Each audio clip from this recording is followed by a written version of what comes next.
go."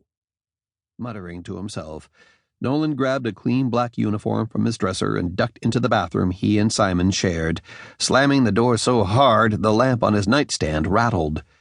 Simon winced. "Look at me, Simon." Though there was a growl in Malcolm's voice, he didn't sound as angry as before. Simon reluctantly met his stare. He had blue eyes, unlike Daryl's black ones, but there was still something painfully familiar about them. "This isn't just about Nolan," said his uncle. "This is about you, too. You're as much a part of this family as he is, and I won't let anything happen to you." Simon had to bite the inside of his cheek to stop himself from saying what he really thought. Malcolm could pretend all he wanted, but they had only met 2 months ago, and he hadn't raised Simon the way he had raised Nolan. Simon wanted to be part of their family. He had felt like an outsider looking in his whole life, and all he had ever wanted was a place to belong. But he wasn't one of them, and as hard as it was to admit, he knew there was a possibility he never would be. Not completely. "I'm not the one you should worry about," said Simon at last, his mouth turning to sandpaper. "Nolan's the one they want." Malcolm studied the opening behind Simon. "I'm going to have the tunnel blocked. No one will be getting in or out that way again. But Simon, it isn't about keeping you cooped up." "Feels like it," he mumbled. Malcolm sighed. "I get it. You may not believe me, but I do. As soon as it's safe—" "But what if it never is?" said Simon. "What if Orion's never caught? What if Celeste takes control of the kingdoms again?" "That won't happen," said Malcolm, though he didn't look too sure.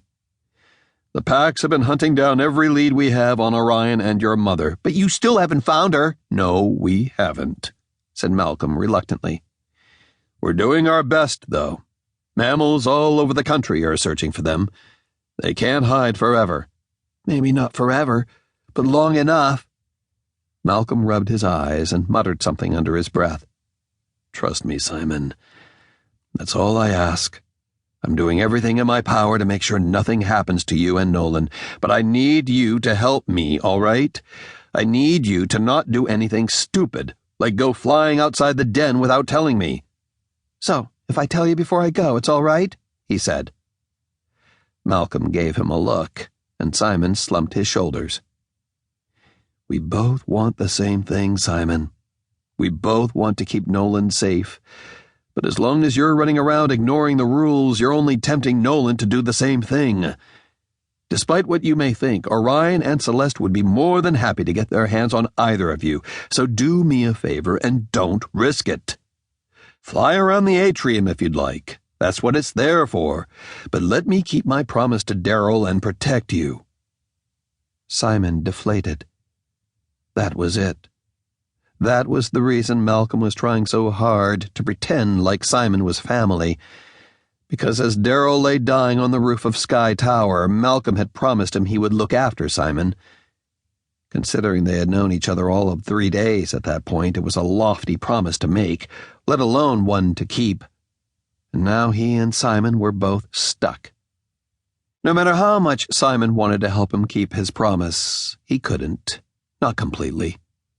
His mother was still out there, and if Simon ever wanted to see her again, he would have to break a few rules to find her, and likely face his grandfather down, too. Malcolm seemed to take his silence as agreement, and he gave him an awkward pat on the shoulder before letting him head back to his bedroom. As soon as Nolan was done in the bathroom, Simon showered and finished getting ready while enduring Felix's chastisements. "What were you thinking?" said the little mouse as Simon brushed his teeth. "You could have been killed or captured or eaten." "I'm pretty sure there aren't any animals native to New York that eat golden eagles," mumbled Simon with a mouth full of toothpaste. "Orion still could have caught you," said Felix. "What would happen to you then? What would happen to me then?"